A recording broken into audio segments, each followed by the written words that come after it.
سنا ہے کہ کوئی جناح آیا ہے، سنا ہے کہ کوئی جناح آیا ہے، سنا ہے کہ اس نے کوئی پاکستان بنایا ہے، سنا ہے کہ کوئی وکیل حق و انصاف کی جد و جہد کرتے کرتے ایک ایسا عدالتی نظام بنانا چاہتا ہے جہاں قانون خدا کی کتاب ہوگی، سنا ہے کہ غریب کو انصاف ملے گا، یہ بھی سنا ہے کہ وہاں کوئی ماں اپنے جوان بیٹے کے قاتل کو یہ کہہ کر معاف نہیں کرے گی کہ میری 2 جوان بیٹیاں ابھی زندہ ہیں، سنا ہے کہ ہندو بلواری مسلمانوں کے سکول پر حملہ نہیں کریں گے، سنا ہے کہ ہندوستان پاکستان سے الگ ہونے جا رہا ہے، یہ بھی سنا ہے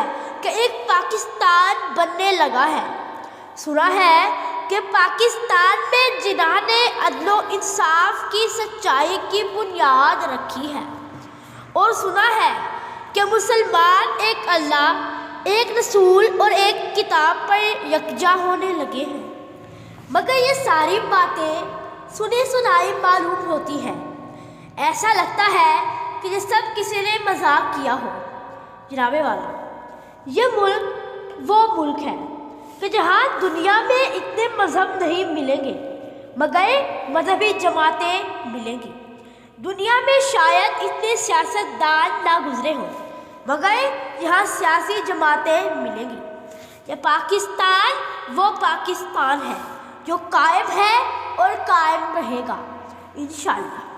سنا ہے کہ 2 قومی نظریے کی بنیاد پر مہان ہندوستان ٹوٹ کر رہ گیا، سلام کیجیے نا اس پاکستان کو جہاں ہر فرد کا اپنا اپنا نظریہ ہے، جہاں کے لوگ کام نہ کرنے کی تنخواہ لیتے ہیں اور کام کرنے کی رشوت۔ ایک سوال اب سب سے کہ ذمہ دار کون ہے؟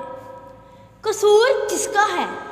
کیا اس جناح کا جو 1 روپے تنخواہ پہ وزیر اعظم بنا؟ قصور کس کا ہے؟ اس بانی کیا یا اس پاکستانی کا؟ قصور کس کا ہے؟ اس جناح کا یا اس پاکستان میں جینے کا؟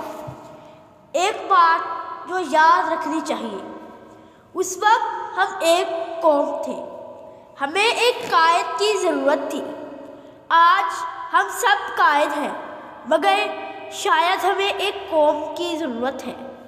سوچیں اور سمجھیں۔ شکریہ۔